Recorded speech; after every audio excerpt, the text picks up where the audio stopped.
Hello friends, welcome to my Visha YouTube channel. आप सभी को हमारी तरफ से होली पर्व की हार्दिक शुभकामनाएं। आज हम आप लोगों को रंगों का त्यौहार होली क्यों मनाया जाता है यह बताएंगे।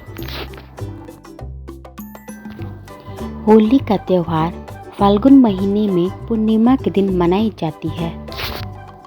भारत के अन्य त्योहारों की तरह होली भी बुराई पर अच्छाई की जीत का प्रतीक है।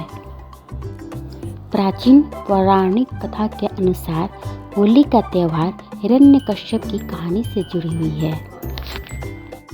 हिरण्यकश्यप प्राचीन भारत का एक राजा था जो कि राक्षस की तरह रहता था। उसके छोटे भाई का वध भगवान विष्णु द्वारा हुआ था, इसीलिए वो भगवान विष्णु से बदला लेना चाहता था। फिर अपने आप को शक्तिशाली बनाने के लिए उसने तप किया और उसे वरदान मिला।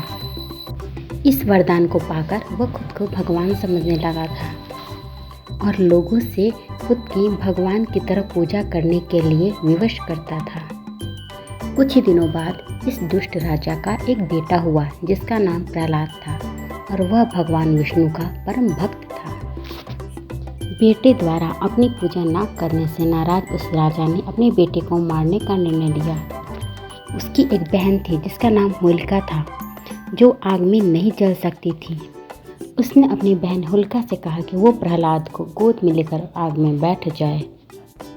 उनकी योजना प्रहलाद को जलाने की थी, लेकिन उनकी यह योजना सफल नहीं हो सकी क्योंकि प्रहलाद सारा समय भगवान विष्णु का नाम लेता रहा और बच गया और होलिका जलकर राख हो गई। होलिका की ये हार बुराई के नष्ट होने का प्रतीक है। इसी कथा की वजह से हम होली के एक दिन पहले होलिका दहन मनाते हैं। अब आगे हम यह जानते हैं कि होली में हम रंगों का प्रयोग क्यों करते हैं। माना जाता है कि भगवान कृष्ण रंगों से होली मनाते थे, इसलिए होली का त्यौहार रंगों के रूप में लोकप्रिय हुआ। होली वसंत का त्यौहार है और इसके आने पर सर्दियां खत्म होती है। कुछ हिस्सों में इस त्यौहार का संबंध वसंत की फसल पकने से भी है। किसान अच्छी फसल पैदा होने की खुशी में होली मनाते हैं। होली को वसंत महोत्सव भी कहते हैं। अब आगे हम यह जानें कि होली को सही तरीके से कैसे मनाएं। पहले होली के रंग प्राकृतिक चीज़ों से बनते थे, जैसे फूलों से, और उन्हें गुलाल कहा जाता था। वो रंग हमारी त्वचा के लिए बहुत ही अच्छा होता था क्योंकि उसमें कोई भी केमिकल नहीं मिलाया जाता था। होली का एक अलग ही महत्व है। इसमें हमें बुराई पर अच्छाई की जीत देखने को मिलता है। इससे हमें यह शिक्षा मिलती है कि बुराई चाहे कितनी भी सुहानी नजर आए, लेकिन अंत में हमेशा अच्छाई की ही जीत होती है। होली के दिन तरह तरह के पकवान बनाया व खाया जाता है, जैसे कि ठंडाई, दही भल्ले, पूरन पोली, रसमलाई, बादाम फिरनी, भांग पकौड़ा इत्यादि।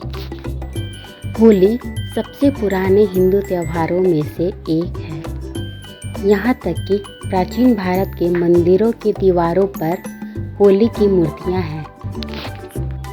पौराणिक मान्यता के अनुसार नरसिंह रूप में भगवान इसी दिन प्रकट हुए थे और हिरण्यकश्यप नामक असुर का वध कर भक्त प्रहलाद को दर्शन दिए थे। फिर से आप सभी लोगों को हमारी तरफ से होली पर्व की शुभकामनाएं।